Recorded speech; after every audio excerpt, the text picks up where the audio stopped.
नमस्कार शेतकरी मित्रांनो, मी रोहित गणोरकर. आम्ही बालाजी फाउंडेशनच्या आपल्या YouTube चॅनलमध्ये पुन्हा एकदा तुमचं स्वागत आहे. आज आपण एका खास उत्पादनाबद्दल बोलणार आहोत, जे तुमच्या पिकांची फुलधारणा आणि फळधारणेची अवस्था नक्कीच सुधारू शकते. ते आहे ICL कंपनीचं न्यूट्रिएंट बूस्टर 81639.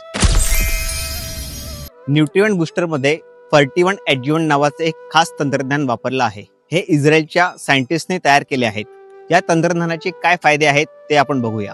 हे तंत्रज्ञान पानावर फवारणी केल्यानंतर द्रावणाचे थेंब पानावर समान पसरतात आणि ते चिकटून राहतात.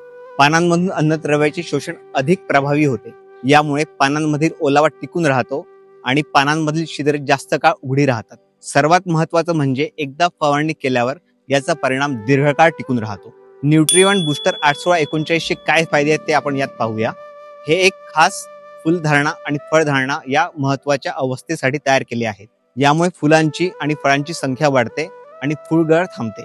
यात NPK 81639 सोबतच पिकांसाठी आवश्यक सूक्ष्म अन्नद्रव्ये देखील आहेत. हे खत पाण्यात सहज विरघळते, यामुळे वापरण्यास खूप सोपे आहे. तर याचं प्रमाण किती वापरायचं ते पाहूया. हे 5 ते 10 ग्रॅम प्रति लिटर पाण्यामध्ये मिक्स करून फवारावे. फवारणीची वेळ ही सकाळी लवकर किंवा संध्याकाळी करावी. तसेच हे कॉपर किंवा गंधक असलेल्या बुरशीनाशक सोबत फवारू नये. तसेच ताण स्ट्रेस मध्ये पीक असल्यास याची फवारणी टाळावी. तर शेतकरी मित्रांनो, न्यूट्रिएंट बूस्टर 81639 तुमच्या पिकांची फुलधारणा आणि फळधारणेची अवस्था अधिक सुधारण्यासाठी नक्कीच एक उत्कृष्ट पर्याय आहे. तुम्हाला याबद्दल काही शंका असल्यास खालील कमेंटमध्ये आम्हाला नक्की कळवा. हा व्हिडिओ आवडल्यास लाईक करा, इतर शेतकऱ्यांसोबत शेअर करा. तसेच नवीन माहितीसाठी आमच्या YouTube चॅनलला सबस्क्राईब करायला विसरू नका. धन्यवाद. जय जवान, जय किसान.